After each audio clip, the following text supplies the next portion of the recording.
I'm going to introduce our first speaker. Our first speaker is Sarah O. Sarah is a visiting scholar at the Center for Information Technology Research in the Interest of Society, otherwise known as CITRIS, at UC Berkeley. Sarah, take it away.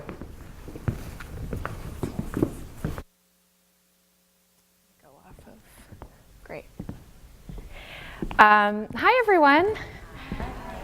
How many of you check Twitter? How many of you checked Twitter after the last earthquake that we recently experienced in the Bay Area? A few hands. How many of you went online to see what had happened and did a Google search or online search? Okay. The internet has become such an important place for all of us to find information, especially during crises and big events like earthquakes. I've been reading in some of the research that I've been doing about case studies around how online conversations develop and grow around events like earthquakes. I was just looking at the report on the 2014 earthquake in South Napa. Does this picture look familiar? It was widely publicized around the time of 6.0 magnitude. And immediately, as you can imagine, Napa earthquake trended on Twitter, Napa EQ. And anyone who was watching Twitter and following the story could see a few hashtags trend. As the hashtags started popping up and conversations started to develop, as reports were coming out and photos like this were coming out, we also saw photos of mutilated bodies and reports about American misconduct in the Middle East and content that was not in English. And some observed that there were groups and individuals and accounts that were not in the United States that were using the Napa earthquake hashtags. I don't know if any of you saw these. The city of Berkeley reported in one of the reports that I was reading that after realizing that some of these tweets were not coming from California, they observed that media monitors were able to filter out some of the tweets that were geotagged, meaning tweets that showed where they were being tweeted from. So for those media monitors who saw, for example, this tweet with this graphic photo was not from California, they were able to filter that out of the search that they were doing to try to understand what people were saying and what the conversation was. I love that example because it's a very simple, practical thing that was done in a moment of crisis when people were trying to respond, figure out what the situation was, and concerned citizens were trying to understand what was unfolding and what was happening. This is the exact scenario that I've seen all around the world in the work that I've done with communities who've been very worried about hashtag hijacking, propaganda, false information, fake news, and online hate speech. The lens through which I've looked at most of this work has been in Southeast Asia, where social media is a critical lifeline. The first place people go to for news. Many Americans are increasingly turning to social media for news. In Southeast Asia, it's the place.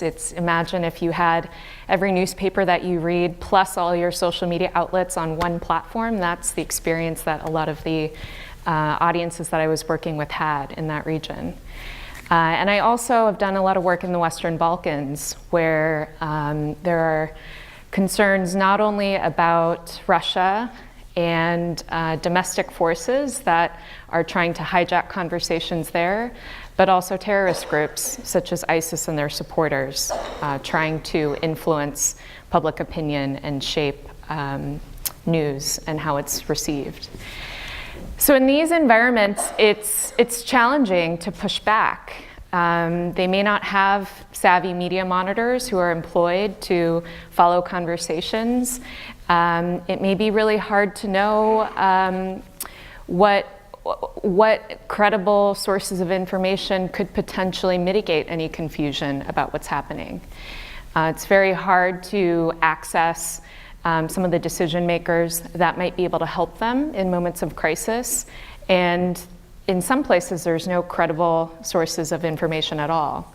Independent media is struggling in a lot of the countries where I worked.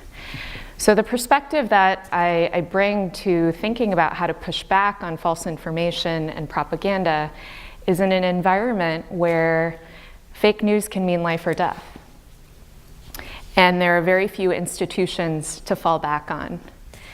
So the thought exercise that I went through in preparing for this talk today was thinking through what were the 4 or 5 or 6 things that really seemed to work for the groups, the activists, the journalists, and the community leaders who were trying to protect their communities against hijacked conversations, false information, and dangerous narratives.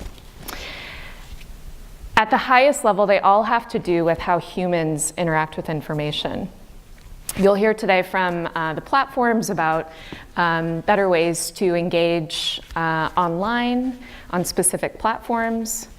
Fact checkers, as Sam mentioned, look at how they can promote better content on through their specific publications.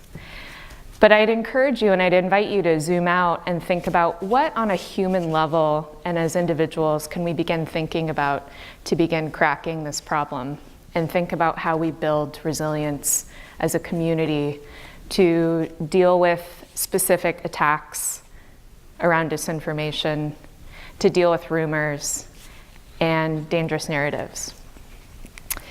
I am here because I'm encouraged by some of the work that I saw. It's, as I mentioned, very challenging, but there are some fundamental, basic strategies and tips that I saw while I was doing this work abroad. So I'm here to share just a few of them with you. So the first is thinking about how we engage. So the first is thinking about how you engage with information in and of itself. The first step that we took in designing any program or considering any threat was doing an assessment of our own media diet. How many of you track your food intake and think about what you're eating on a regular basis? Great. Think about how you might approach your information diet in the same way. I use MyFitnessPal and I keep track of what I eat, and I'm always surprised at the end of the week to see how poorly I did. You know, I know what healthy food is, and I know why it's good for me. But at the end of the week, I always have a pie chart that shows that I ate, way more chocolate chip cookies than I thought I had.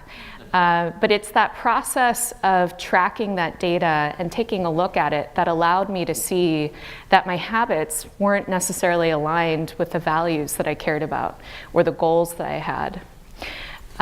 There are some researchers at MIT who've looked at different methods for doing this and looking at how you individuals on a very micro level consume information, and they've found that this is a really powerful way to self-reflect and evaluate on your own media consumption habits. And we found that this was the first step to figuring out what is the information that's reaching people and how do we begin to think about how to influence that. The first step starts with figuring out where you're receiving your information from. The second is a very simple one.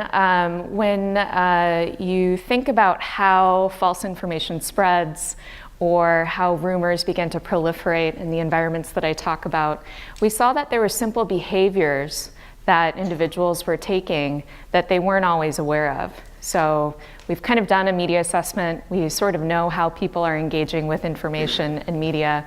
And then we looked at some of the small behaviors that seem to encourage rumors to grow very quickly or rapidly or lead to some very dangerous outcomes such as violence.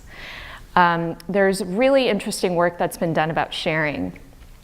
So very briefly, if you look at the research on rumors, researchers have found that the number of times someone repeats a certain piece of information really influences how people engage with it. If you hear something once you might brush it off, especially if it's outlandish and hard to believe, or you might question the credibility of what someone's saying. If you hear it twice, it's more likely that someone might be able to recall it, and it's kind of somewhere floating around in your brain. If you hear something 3 times, people are more likely to think that that fact or that statement might be true, even if it's not, even if there's been no evidence presented, just by the scale of engagement with that piece of content can lead people to believe it's true. So one of my favorite campaigns that I was able to support was something called Think Before You Share. And that was a very simple but powerful way to encourage people to begin to think about not only how they're receiving and engaging with information, but how they're interacting with it. This is also useful to avoid some of the trends that we've seen emerge around cry wolf scenarios or alert fatigue. If there is information circulating, especially in a vulnerable time, things can escalate very quickly. So in the campaign, we encouraged people to pause and reflect, and in a mindful way, think about how they were engaging with that information.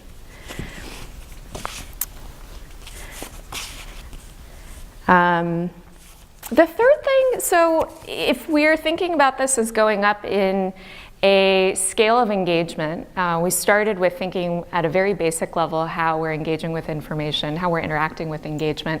The third piece that was really powerful was thinking about where people go if they have a problem or an event that turns out to have very negative consequences around a rumor or specific information. The role of community leaders and influencers is really important and powerful in this. So the third thing, as we're thinking about how we as a community in the Bay Area think about how we're protecting ourselves and becoming more aware about these trends and problems, I would say think about where the influencers in the communities that you engage with are. Whether it's online, and there's an online community that you see as an authority and source of credible information, or offline in your communities. One of the most effective ways to actually counter false information and rumors online was to mobilize communities offline that were able to very quickly disseminate correct information or work with local journalists to dispel some of the rumors that were coming out. Again, these are very basic things, and when you say them out loud, it sounds so straightforward, but I would invite you to think about how you're seeing these things exist or gaps that you see in your communities as you think about how you're engaging with information. And then the last thing, again, this is related, but when there's information that is promoting or false information that's promoting something that is potentially dangerous or scary, we found that the direct responses saying that wasn't true or saying that information should not be believed were ineffective. The most successful messages and responses to false information and rumors that we saw was always presenting an alternative, or presenting a new idea, or presenting another way for individuals to engage with that story or that content. So think about, as you, again, assess where you're getting your information, where you can go to resolve a question about credibility, what are the other factors in your community that might allow you to develop a alternative option if there's something dramatically false or incorrect coming up in your community about an issue that you care about. To go back to earthquakes, I think about this a lot as building a toolkit for preparedness. I mean, the first thing that we do when we have a big earthquake is go out and buy an earthquake kit from CBS to prepare for the next one. These are just some of the small things that I've seen work very effectively at a very basic individual and community level in places where false information and rumors have had very serious consequences. So these aren't silver bullet answers. I think all of us that you'll hear from us today will say that there are no silver bullet answers, but there are very basic, small things that we can do in the same way that we prepare earthquake preparedness kits to prepare for the next big disaster. So I'll end on that and share that I think the trends that you'll hear about in international contexts are very relevant for our discussion today and thinking about the influence of these trends in our democracy. More than isolated incidents or unique cases, I think they're much more of a canary in a coal mine situation. And we're already seeing the same strategies and tactics be used in our democracy that have influenced politics and conversations abroad. So I think there's a lot of relevance to the experiences that we've seen in other places, and would invite you to engage with those experiences, but think about how it affects you and your community on a much more basic local level. So with that, I'll end there. Thank you.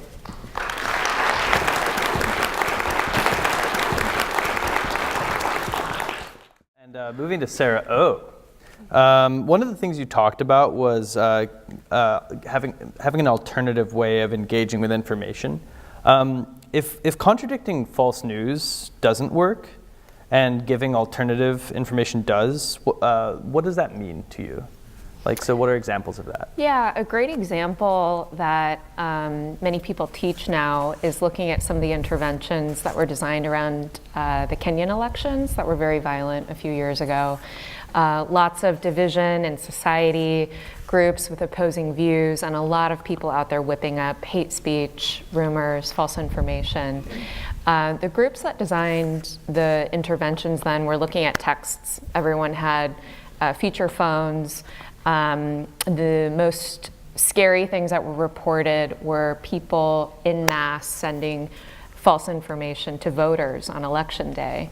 And based on some of the tests that the civil society and civic education groups on the ground ran, they found that by saying don't listen to fake information, don't listen to the rumors you receive, was far less effective than a message like, let's show our support for each other and protect our community on election day. Or let's show how wise we are as a community and question the information we receive on election day. They were really appealing to aspirational outcomes that were built around security and community building and education. So you can see already how different those two types of messages are. And so that's a great example if you want to look into some civic outreach and civic engagement messages, how those really helped push back on some of the spam and information hijacking that happened around an election. Thank you, Sarah.